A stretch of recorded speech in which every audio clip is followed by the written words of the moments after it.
Ladies and gentlemen, this is a YouTube show in which you are brought Slot Machine Sunday, Money Cards Monday, Tic Tac Tuesday, Whammy Mania Wednesday, Thundercracker Thursday, and Flinging Dice Friday and Saturday Superstarcade.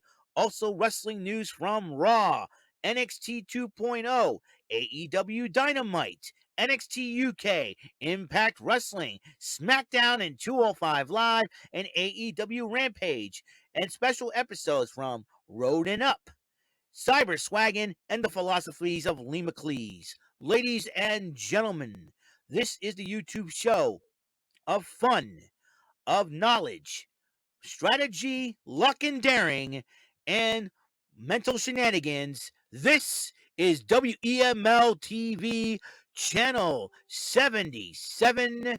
And now here's the host of the show, live from New Bedford, Massachusetts. It is none other than Eric M. Lima.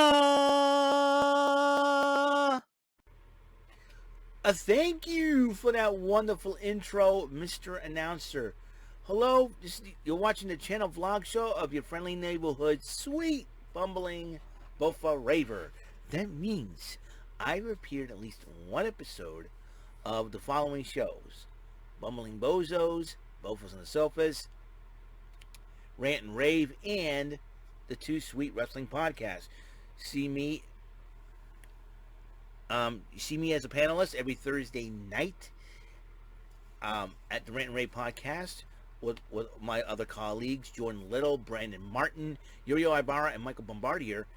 And it's on at 8 o'clock every Thursday night on Brandon Martin's YouTube channel. Not only that, see me alongside Joseph Cumia Jr., Jordan Little, Zach Zuniga, as we all talk about all have wrestling talks and NXT live reactions every Tuesday night at 8 and every other Saturday at 8 on the Elite JC TV channel on YouTube as well. I'm also the five-time Bumbling Bozos Bozy Awards nominee of 2021. And this is my channel vlog show that could be a nominee in 2022. Who knows? A lot of changes are happening. This is... my name is Eric Lima, and you're watching WEML-TV, Channel 77, Episode 1135. First things first, I want to give a shout-out to a new subscriber. I don't know why YouTube does not give me any notifications about me getting people subscribing to my channel. I really don't get it. But I did, however, was informed by this individual who has been in our chat today. First time in the chat. Well, he was the first person in our chat for the NXT Live reaction we just did. And that would be none other than One Video Game Dude. I subbed right back at you, buddy. So welcome to my wonderful, wacky world, and which will be changing as we go on. Clean shaven and all, I'm ready to go here. We're doing this thing. It is championship fight night, as you know. We kicked off with the North American title. Cameron Grimes versus, defending the title against Solo Sikoa. The match was pretty good. Cameron Grimes was still hanging in there. And then Trick Williams got involved, distracting Solo Sikoa. And Cameron Grimes, well, had no idea what was going on. Hit the cave in, 1, 2, 3. Grimes retains his title. Then Carmelo Hayes was attacking Cameron Grimes. Solo Sikoa attacked Hayes, and then Trick Williams attacked Solo Sikoa, and both men started attacking Grimes. Grayson Waller and Sanga cut a promo on the Gauntlet Match, and then after the commercial break, Diamond Mine cut a promo on the Gauntlet Match, and the Creed brothers do a drawing for their Gauntlet number. Braun Breaker came out full of P&V, angry about what happened to his... Well, he says his father's home safe, but calls out Joe Gacy. Joe Gacy responds to Braun Breaker, but burns Rick Steiner's Hall of Fame ring. All I can say is, Joe Gacy across the line. It got Braun Breaker so upset. A little more on that. Mackenzie Mitchell was interviewing a Toxic Attraction, and as you know, Mandy Rose will be defending her title later on tonight against Dakota Kai, as you could see. And then Jacket Time was getting ready for their matchup until Von Wagner attacked. Kushida was about to get ready for his match against Von Wagner, but Von Wagner attacked Jacket Time backstage. Braun Breaker was so upset that Joe Gacy did left the arena to get the camera on my face. Mackenzie Mitchell was getting ready for the interview with the lovely Nikita Lyons. Good Lord, have mercy. Von Wagner and Robert Stone headed to the ring, addressed the NXT crowd. Ike Manjiro comes out, tries to attack Wagner. He said, hey, I'm challenging you to a matchup. They got into an impromptu matchup. Wagner won in dominant fashion. And then the young blonde that was standing up pointing and wants Von Wagner to impress her, so he picked up Ike Manjiro and tosses him into the crowd. Von Wagner's a nutcase. He'd do anything to impress the lady. So, anyways, Mackenzie Mitchell interviewed Nikita Lyons about her match against Lash Legend last week, which she picked up the victory. But then Lash Legend attacks Nikita Lyons, which I said, great. He says, you're going to interview anybody, you should be interviewing me next time. And Nikita Lyons is so freaking hot. That's all I'm going to say on that matter. Good Lord. And NXT's got some really hot women as of late. NXT Women's title was on the line. Mandy Rose, Dakota Kai. The match was going well. And then the lovely Gigi Dolan, another hottie, and JC Jane, who was not that bad looking, distracted the referee. Mandy Rose took advantage of it and won the match. Mandy Rose took advantage, won the matchup to retain her title. Then Wendy Chu had a couple of super soakers and squirted toxic attraction with them. Insert your own joke in that situation. Anyways, Joe Gacy again once again addresses Braun Breaker again. And it seems like Joe Gacy did not burn the ring. Mind games. Santos Escobar was pep talking Raul Mendoza and Joaquin Wild for their Gauntlet match, and Tony D'Angelo interrupts Escobar, who tries to gift him with some money. Escobar says, "Save it." So I think it's going to be a feud between Tony D'Angelo and Santos Escobar. I have a feeling this might happen. Cora Jade was addressing the crowd about how about her match at NXT Stand and Deliver. She said she had her family there, and she said it was my lifelong dream, but I came up short at Stand and Deliver, but I'm not giving up. The dream does not end yet. And then all of a sudden, all of a sudden the shocker of the night was Natalya showing up. I was like, Natalya? Oh, that's going to... If Natalya is showing up in the NXT, that's going to make the women's division step up 10 times. And I hope that Io Shirai is still there, because I like to see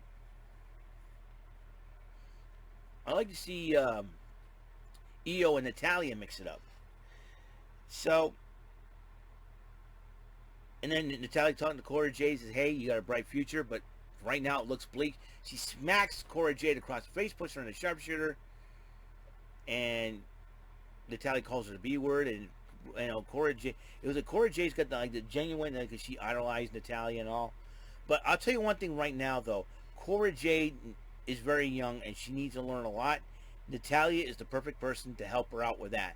If anybody could help Cora Jade step up her game, it will be Natalya. I guarantee you that. So, and Nathan Frazier's coming to 2.0. Another former NXT UK superstar coming over. It seems like to me some of the NXT UK superstars may be coming over to help out, and help really step up in the women's division. Step up in the NXT division in the stateside. Draco Anthony went one-on-one with Zion Quinn. Zion Quinn did pick up the huge victory over Draco Anthony. Zion Quinn's got a new, tougher attitude. I wonder if Elektra Lopez finally got to him. I don't know. Natalya was backstage walking around, and Tatum Paxley came up and addressed her and said, hey, listen, I'd love to be in the ring with you. And then Natalya goes, take notice. If anybody's going to help that women's division out, definitely be Natalya. Indy Hartwell and Persia Pirotta were talking about their significant others joining forces. And it seems like the lovely Angelica Aussies had the right idea, and Loomis and Hudson got to team up. So that's what's going to happen. The NXT Tag Team titles in the Gauntlet Match, as you know, what happened was the WWE released Nash Carter due to the controversial pick. A lot of people say it's the Nazi pick that he took as a 19-year-old that got him fired from the job. But that pick, it doesn't. It's not had to do with that. It's just the whole allegations thing. Is that Nash Carter's soon-to-be ex-wife decided to use that as last minute, as last minute resort, and it worked out for her. And a lot of fans are upset with her to the point where she had to delete her Twitter, Kimberly. So, and I don't think she'll be well received in the WWE right now as a result of all this. So the NXT Tag Team titles were vacant. Now 5 teams were part of this matchup. The Creed brothers, Legado Del Fantasma, Briggs and Jensen, Grayson Waller and Sanga, who were supposed to get the tag team title shot this week I should say, and the newcomers from all the way from across the pond, Pretty Deadly. It was the Creed brothers versus Legado Del Fantasma, and the Creed started off Joaquin Wilde and Raul Mendoza. The Creeds won that matchup, and then Briggs and Jensen along with Fallon Henley, and I think Elektra Lopez was shoving Fallon Henley on the way out, and looks like then Briggs and Jensen stepped up against the Creeds, and the Creeds beat them. And then the Creeds went up against Grayson Waller and Sanga. We all thought that Grayson Waller's arm was hurting. Not the case. He swerved. Everybody started punching around the Creed brothers' gut. And Brutus Creed picked up Sanga with a suplex and beat Grayson Waller and Sanga. Then there was the NXT UK newcomers, Pretty Deadly, former NXT UK Tag Team Champions. The Creeds were gassed at this point. They were, they were almost low on energy. Pretty Deadly, fresh coming in. They took advantage of it. And we have new NXT Tag Team Champions stateside. It will be Pretty Deadly. Pretty Deadly did win the gold. And looks like WWE has high hopes and high promises for Pretty Deadly. We'll see what happens. And a lot of people like them. I'm a big fan. I'm a fan of them. But yes, boy. But I wanted the Creeds worked this hard to win the Dusty Cup and all that. But I'm sure they'll work a program in where the Creeds will finally become tag team champions. And I know Malcolm Bivens is not happy, but might I digress? I feel bad for Bivens. Anyways, so that is where everything is ended here. So I hope you guys enjoyed the video. Of course, you can like, subscribe, and ring the bell for notifications for any more of my videos. Until the next episode comes around, tomorrow it's Whammy Mania Wednesday. That means a little pressure luck will be into it. AEW Dynamite included, and we'll see what happens. Okay, so you guys have a wonderful day. Peace, love, and the blessings of the Lord Jesus Christ, from Him to me and from me to you. All right, I'll see you guys later. You guys have a wonderful day, a wonderful night, and have fun. Go Sox. And next episode, like I said, tomorrow, Miami Mania Wednesday. I'm going to win this time. All right. I'll see you. Peace out. Good night.